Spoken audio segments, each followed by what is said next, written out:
Oke, bismillahirrahmanirrahim. Assalamualaikum warahmatullahi wabarakatuh. Hari ini kita akan berbicara tentang dasar-dasar hukum acara Mahkamah Konstitusi. Sebagaimana kita tahu bahwa Mahkamah Konstitusi ini adalah salah satu lembaga peradilan dari cabang kekuasaan yudikatif ya, selain Mahkamah Agung dan peradilan-peradilan di bawahnya, yang mengadili perkara-perkara tertentu yang menjadi kewenangannya berdasarkan ketentuan Undang-Undang Dasar 45. Jadi Mahkamah Konstitusi itu juga salah satu eh, kekuasaan kehakiman di bidang yudikatif yang mengadili perkara-perkara tertentu. Jadi tidak semua perkara yang diajukan di Mahkamah Konstitusi itu dapat diperiksa oleh hakim Mahkamah Konstitusi, tapi hanya perkara-perkara tertentu saja. Ya. Nah, sementara hukum acara Mahkamah Konstitusi ini adalah keseluruhan peraturan yang mengatur tata cara orang, badan publik atau badan pribadi, ya kan, ini bertindak melaksanakan dan mempertahankan hak-haknya di Mahkamah Konstitusi. Jadi secara sederhana hukum acara Mahkamah Konstitusi itu adalah hukum yang mengatur tata cara bersengketa di Mahkamah Konstitusi, gitu kan. Jadi dalam konteks hukum acara Mahkamah Konstitusi, MK itu juga memiliki apa namanya ketentuan-ketentuan baik itu yang sifatnya material maupun yang sifatnya material. Jadi ketentuan-ketentuan hukum yang sifatnya formil itu yang disebut sebagai hukum acara Mahkamah Konstitusi. Nah, ini hukum acara Mahkamah Konstitusi ini memiliki kedudukan dan peranan penting dalam upaya menegakkan hukum material di peradilan Mahkamah Konstitusi. Nah, terkait dengan beberapa sumber hukum dalam konteks hukum acara Mahkamah Konstitusi, tentunya yang pertama adalah konstitusi itu sendiri, yaitu Undang-Undang Dasar 45, kemudian ada Undang-Undang 24 2003 tentang MK, ada Undang-Undang 48 2009 tentang kekuasaan kehakiman, termasuk juga ada Peraturan MK nomor 3 PMK 2003, yaitu tentang tata tertib persidangan di Mahkamah Konstitusi dan lain sebagainya. Ada banyak sebenarnya, termasuk ada peraturan MK nomor 4 PMK 2004 itu tentang pedoman beracara dalam perselisihan hasil pemilu.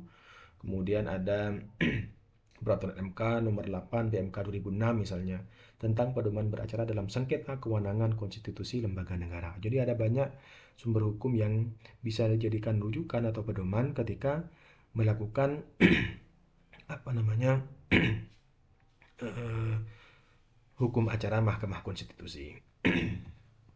Nah, ada beberapa asas-asas penting dalam hukum acara Mahkamah Konstitusi itu sendiri. Yang pertama adalah asas independensi hakim, di mana hakim apa namanya tidak tergantung pada kekuasaan yang lain. Artinya hakim di sini independen, ya tidak boleh eh, di apa namanya diintervensi oleh pihak atau lembaga kekuasaan yang lain. Kemudian ada asas mengadili menurut hukum, ada asas tidak sidang terbuka untuk umum, ada asas praduga rehmetik. Asas praduga rehmetik ini adalah undang-undang yang akan dilakukan hak uji, ya, itu adalah undang-undang yang memang telah sah berlaku. Jadi bukan masih akan diberlakukan, tapi karena sudah sah berlaku. Contoh misalnya hari ini eh, eh, tahun 2023 kemarin pemerintah ya, mensahkan Undang-Undang Nomor 1 Tahun 2003 tentang KUHP misalnya, KUHP yang baru. Itu kan masih diberlakukan di tahun 2026 awal ya. Jadi keberlakuannya masih 2026. Jadi hari ini masih belum bisa dilakukan hak uji terhadap Undang-Undang Nomor 1 Tahun 2003 karena keberlakuannya masih 2026 mendatang. Kemudian ada asas beracara secara tertulis, asas beracara boleh diwakilkan, asas hakim aktif dan pemeriksaan oleh majelis hakim dan lain sebagainya. Ada banyak sebenarnya. Nanti teman-teman bisa membaca sendiri di berbagai literatur ya. Kemudian terkait dengan kekuasaan kehakiman, kalau kita lihat dalam pasal 24C ayat 1 Undang-Undang Dasar 45, junto pasal 10 ayat 1 Undang-Undang MK, kita tahu bahwa di situ tadi sudah disampaikan bahwa MK ini memiliki kewenangan untuk mengadili perkara tertentu. Apa itu perkara tertentunya? Di sini disampaikan bahwa MK ini memiliki kewenangan mengadili pada tingkat pertama dan terakhir yang putusnya bersifat final untuk menguji undang-undang terhadap Undang-Undang Dasar 45. Jadi ini adalah sengketa yang dapat diajukan permohonan ke Mahkamah Konstitusi. Yang pertama adalah ketika ada undang-undang yang dinilai bertentangan atau dianggap bertentangan dengan Undang-Undang Dasar 45. Kemudian memutus sengketa kewenangan lembaga negara yang kewenangannya diberikan oleh Undang-Undang Dasar 45, termasuk juga memutus pembubaran parpol atau partai politik, ya kan? Kemudian juga memutus perselisihan hasil pemilu. Jadi ini beberapa kewenangan yang melekat kepada Mahkamah Konstitusi. Yang pertama adalah pengujian undang-undang terhadap Undang-Undang Dasar 45, yang kedua memutus sengketa kewenangan lembaga negara yang kewenangannya diberikan oleh konstitusi, kemudian yang ketiga memutus pembubaran partai politik dan memutus perselisihan hasil pemilu di poin keempat sebagai kewenangannya.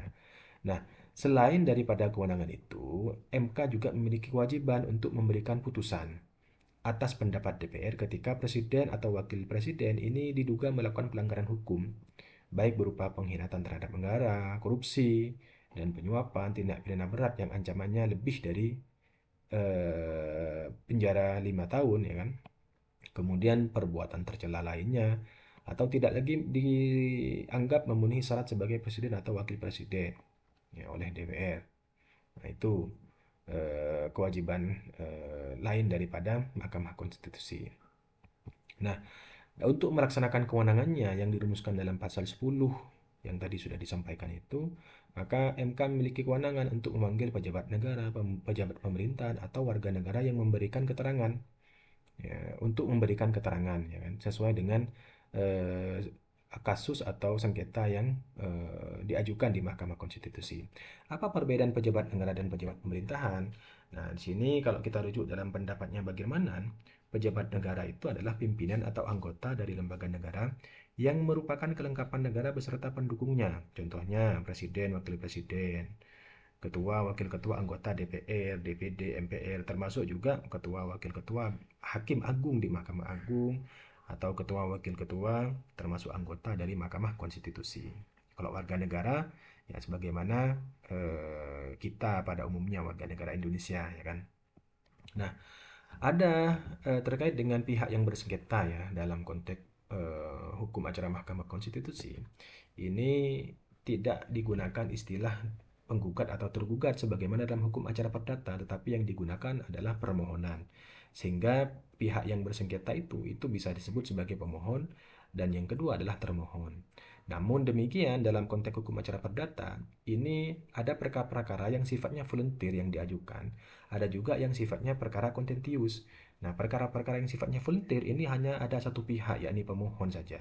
Sementara perkara kontentius itu ada dua pihak, yaitu pemohon dan termohon. Contoh dari perkara volunteer itu adalah ketika ada permohonan misalnya terkait dengan pengujian undang-undang terhadap Undang-Undang Dasar 45, atau terkait dengan sengketa kewenangan lembaga negara, atau terkait dengan pendapat DPR bahwa presiden atau wakilnya ini melakukan pelanggaran hukum seperti yang tadi sudah disebutkan. Sementara kalau perkara kontentius ini terkait dengan pemeriksaan sengketa pembubaran parpol atau sengketa hasil pemilu. Jadi seperti itu ya.